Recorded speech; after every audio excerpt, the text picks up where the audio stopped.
कांग्रेस की न्याय यात्रा व प्राण प्रतिष्ठा में न जाने के संबंध में बोले नेता प्रतिपक्ष। राम मंदिर प्राण प्रतिष्ठा में न जाने का फरमान जारी करके मंदिर जाने की बात करना व राहुल गांधी की भारत न्याय यात्रा पर क्या बोले जयराम ठाकुर, वीडियो में पूरा सुने। कौन मना कर रहा है उनको यात्रा निकालने के लिए? यात्रा पहले भी उन्होंने निकाली थी, भारत जोड़ो यात्रा उनकी चलती रही, किसी ने रोका नहीं। भाजपा के एक नहीं अनेक शासन जहाँ थे राज्यों में, वहाँ से इनकी यात्रा गुजरी, लेकिन उसके बावजूद भी नहीं रोका गया। लेकिन किसी प्रदेश की विशेष परिस्थिति होती है और विशेष जगह की परिस्थिति होती है कि जहाँ यात्रा को इजाज़त दी जाए कि ना दी जाए। तो ये सारी चीज़ें वहाँ की सिक्योरिटी एजेंसीज तय करती हैं। अगर वहाँ की सिक्योरिटी एजेंसीज ने इस तरह से तय किया कि वहाँ से जाना और वहाँ इस मंदिर में जाना उचित नहीं होगा, तो उनको परहेज करना चाहिए। उसमें मुझे नहीं लगता कि उनको इस तरह से जिद करनी चाहिए। और दूसरी बात, हैरानी की बात यह है कि मंदिर जाने की जिद कर रहे हैं और मंदिर बनाने का विरोध कर रहे हैं। कांग्रेस पार्टी में अधिकृत रूप से निर्णय किया ऊपर के स्तर पर, राष्ट्रीय स्तर पर, कि जिनको निमंत्रण आए हैं वो कोई भी प्राण प्रतिष्ठा के कार्यक्रम में अयोध्या नहीं जाएगा।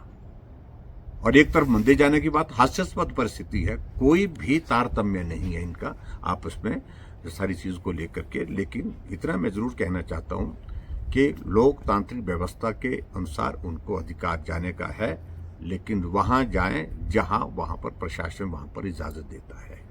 सर, मुख्यमंत्री का बयान है विपक्ष पर, उनका कहना है कि सरकार जो भी अच्छा कार्य करती है तो उन्हें दर्द होता है। अच्छा काम एक भी किया होता तो हम मानते, लेकिन हमें तो दर्द इस बात का कि सरकार कुछ कर ही नहीं रही है। और पिछले 1 साल के 13 महीने के इस कार्यकाल में हिमाचल प्रदेश में एक भी निर्णय जनहित का निर्णय नहीं हुआ है। एक भी योजना इनकी जमीन पर अभी तक चली नहीं। 1 साल बीत गया, दूसरा साल का भी 2 महीने बीतने जा रहे हैं। तो इसलिए मैं यही कहूंगा कि अब मेहरबानी करके अपनी सरकार की योजनाओं का जिक्र करें, केंद्र सरकार को कोसना छोड़ दें। और पूर्व में भारतीय जनता पार्टी की सरकार, जयराम की सरकार जिसका जिक्र करते रहते हैं, उसका जिक्र करना छोड़ दें। आपने 13 महीने में क्या किया, लोग ये सुनना चाहते हैं, ये देखना चाहते हैं। और उनकी मुश्किल है कि 13 महीने में प्रदेश में हुआ ही कुछ नहीं, इस कारण से उनकी परेशानी है। जी, किसानों को सब्सिडी नहीं दे रही है और उद्योगपतियों को अनुदान दे रही है। वहीं सेब की इंपोर्ट ड्यूटी को भी 100% करने की मांग उन्होंने कही है। सर, इस पर आप क्या कहेंगे? देखिए, इस बात को लेकर के जो बागबान बात कहते हैं, बात सुनी जा सकती है, बात उनकी मानने योग्य है। केंद्र के समक्ष सारे प्रस्ताव को रखना चाहिए, लेकिन जहां आंदोलन करने की बात कह रहे हैं, इसके पीछे सिर्फ राजनीति है। मैं बड़ा साफ कह रहा हूं, स्पष्ट कह रहा हूं। और जहां वो बागबानों के संदर्भ में इंपोर्ट ड्यूटी 100% करने की जो बात कर रहे हैं, तो उनको इस बात को मालूम होना चाहिए कि उनकी ही सरकार के कॉमर्स मिनिस्टर हुआ करते थे आनंद शर्मा जी। ये निर्णय उनके वक्त के लिए वो निर्णय है।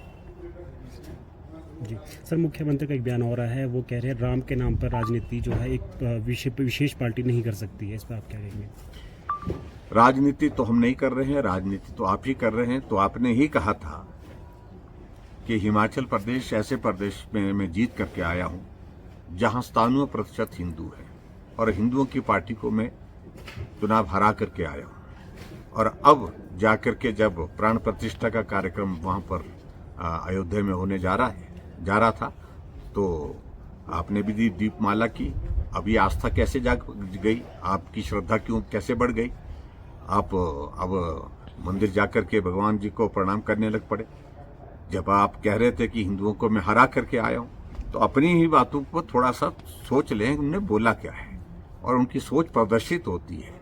लेकिन मैं जरूर कहना चाहता हूं कि इनके विरोध के बावजूद भी एक नहीं अनेकों कांग्रेस पार्टी के नेता देश भर से भी और हिमाचल प्रदेश से भी प्राण प्रतिष्ठा के कार्यक्रम में अयोध्या में जाकर के भाग लेकर के आए हैं। ये अपनी आस्था का विषय है, श्रद्धा का विषय है। और कांग्रेस पार्टी ने भाजपा का विरोध करते करते राम का विरोध का जो एजेंडा पकड़ा है, ये उनको बहुत भारी पड़ेगा। Thank you. ब्यूरो रिपोर्ट, रोजाना हिमाचल।